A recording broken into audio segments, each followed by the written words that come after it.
بسم الله الرحمن الرحيم الحمد لله رب العالمين والصلاة والسلام على أشرف المرسلين وعلى آله وصحبه أجمعين.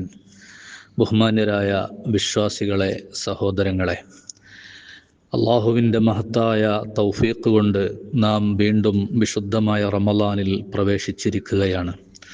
അള്ളാഹു നമുക്ക് നൽകിയ ഈ വലിയ അനുഗ്രഹത്തിന് എത്ര നന്ദി പറഞ്ഞാലും മതിയാകില്ല.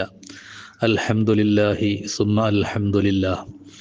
ഈ അനുഗ്രഹത്തിന് നന്ദി ചെയ്തുകൊണ്ട് നാം ഈ ദിനരാത്രങ്ങളെ ധന്യമാക്കേണ്ടതുണ്ട്. അള്ളാഹുവിൻ്റെ വലിയ കഴിവിൻ്റെയും അധികാരത്തിൻ്റെയും അടയാളമായി നമുക്ക് റമളാനിനെ വായിച്ചെടുക്കാനാകും. ലോകത്തെമ്പാടുമുള്ള മുസ്ലിമീങ്ങൾ ഒരുമിച്ച് അള്ളാഹുവിന് വേണ്ടി നോമ്പെടുത്തുകൊണ്ടിരിക്കുകയാണ്. അള്ളാഹുവിൻ്റെ പരമാധികാരം എന്തുമാത്രം ശക്തമാണ്. അള്ളാഹു നമ്മയും നോമ്പുകാരായ മുഴുവൻ മുഅ്മിനീങ്ങളെയും അനുഗ്രഹിക്കുമാറാകട്ടെ. റമളാനിൻ്റെ ആരംഭത്തിൽ നാം വളരെ ഗൗരവത്തിൽ ചിന്തിക്കേണ്ട കാര്യം നമ്മുടെ നിയ്യത്തുകളാണ്. മുസ്ലിമീങ്ങളായ നമ്മെ സംബന്ധിച്ചിടത്തോളം നമ്മുടെ കർമ്മങ്ങൾ രണ്ട് തരത്തിലുണ്ടെന്ന് നമുക്കറിയാം. ഒന്ന് ആദിയ്യ്, സാധാരണ ചെയ്യുന്നത്. മറ്റൊന്ന് ഇബാദിയ്യ്, ഇബാദത്തായി ചെയ്യുന്നത്. നാം സാധാരണ ചെയ്യുന്ന കർമ്മങ്ങളിൽ നിന്ന് ഇബാദത്തുകൾ വേർതിരിയുന്നത് നിയ്യത്തുകൾ കൊണ്ട് മാത്രമാണ്. നാം ഇന്നലെ അത്താഴം കഴിച്ചവരാണ്. സാധാരണ നാം ഭക്ഷണം കഴിക്കുന്നവരാണ്. ആ അത്താഴം ഒരു ഇബാദത്തായി മാറുന്നത് അതിൻ്റെ സുന്നത്തിനെ നാം മനസ്സിൽ കരുതുമ്പോൾ മാത്രമാണ്. ഇതുപോലെ നാം റമളാനിൽ ചെയ്യുന്ന, ഏത് സമയത്ത് ചെയ്യുന്ന കർമ്മങ്ങളാണെങ്കിലും അതിന് പ്രതിഫലം ലഭിക്കണമെങ്കിൽ നമ്മുടെ മനസ്സിൽ നല്ല ഇഖ്ലാസും നല്ല നിയ്യത്തും ഉണ്ടായിരിക്കണം. സയ്യിദുനാ ഉമർ ഇബ്നുൽ ഖത്താബ് റളിയല്ലാഹു അൻഹു പറഞ്ഞുവല്ലോ, നബി സല്ലല്ലാഹു അലൈഹി വസല്ലം പറയുന്നത് ഞാൻ കേട്ടിട്ടുണ്ട്, ഇന്നമൽ അഅ്മാലു ബിന്നിയാത്ത്, അമലുകൾ സ്വീകരിക്കപ്പെടുന്നത് നിയ്യത്തുകൾ കൊണ്ട് മാത്രമാണ്.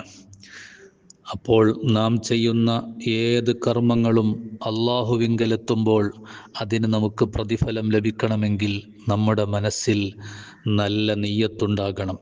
അതോടൊപ്പം അള്ളാഹുവിൻ്റെ വലിയ കാരുണ്യമെന്ന് പറയാം, നാം ഒരുപാട് അമലുകൾ ചെയ്യാൻ നമുക്ക് കഴിഞ്ഞില്ലെങ്കിലും നല്ല നെയ്യത്തുകൾക്ക് തന്നെ നമുക്ക് നല്ല പ്രതിഫലം കാരുണ്യവാനായ അള്ളാഹു നൽകുന്നുണ്ട്. ഡിജിറ്റൽ യുഗത്തിലാണ് നാം ജീവിക്കുന്നത്.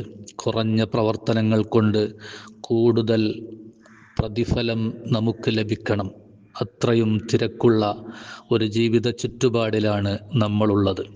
അതുകൊണ്ട് തന്നെ ഒരുപാട് നന്മകൾക്ക് നമുക്ക് നിയ്യത്ത് ചെയ്യാം. ഖുദ്സിയായ ഹദീസിലൂടെ നബി സല്ലല്ലാഹു അലൈഹി വസല്ലം പഠിപ്പിച്ചു, ഫമൻ ഹമ്മ ബിഹസനത്തിൻ ഫലം യഅമൽഹാ കതബഹല്ലാഹു ലഹു ഇൻദഹു ഹസനത്തൻ കാമില. ഒരാളൊരു നന്മ കരുതി വെച്ചു, നിയ്യത്ത് ചെയ്തു, പക്ഷേ അത് പ്രവർത്തിച്ചില്ല, അവനിക്ക് പൂർണ്ണമായ ഒരു നന്മ ചെയ്ത പ്രതിഫലം ആ നിയ്യത്തിനു തന്നെ ലഭിക്കും. ഫമൻ ഹമ്മ ഫഇൻ ഹുവ ഹമ്മ ബിഹാ ഫഅമിലഹാ കതബഹല്ലാഹു ലഹു ഇൻദഹു അശ്റ ഹസനാത്ത്. അവൻ ആ നിയ്യത്തനുസരിച്ച് അത് പ്രവർത്തിച്ചാൽ അവനിക്ക് മിനിമം 10 പ്രതിഫലം ലഭിക്കും. അത് 700-ഉം അതിലപ്പുറവും അവൻ്റെ മനസ്സിലെ നിയ്യത്ത് പോലെ, ഇഖ്ലാസ് പോലെ വലിയ പ്രതിഫലം ഇരട്ടിയായി ലഭിക്കും. ഇങ്ങനെയാണ് വിശ്വാസികൾക്ക് അള്ളാഹു നൽകുന്ന അനുഗ്രഹം. അതുകൊണ്ട് നമുക്ക് ഈ നല്ല സമയത്ത് ഒരുപാട് നന്മകൾക്ക് നിയ്യത്ത് ചെയ്തു വെക്കാം. ഉദാഹരണത്തിന് സ്വതക്ക ചെയ്യാൻ, കുടുംബബന്ധം ചേർക്കാൻ, തിന്മകൾ കാണാതിരിക്കാൻ, നന്മ പ്രവർത്തിക്കാൻ, ഖുർആൻ പാരായണം ചെയ്യാൻ, ഇഅ്തികാഫ് ചെയ്യാൻ, ഇങ്ങനെ നല്ല ഒരുപാട് കാര്യങ്ങൾക്ക് നമുക്ക് നിയ്യത്തുകൾ കരുതി വെക്കാം. സാധ്യമാകുന്നത് തിരഞ്ഞെടുത്ത് നമ്മുടെ സമയവും സൗകര്യവും അനുസരിച്ച് കഴിവിൻ്റെ പരമാവധി പ്രവർത്തിക്കാം.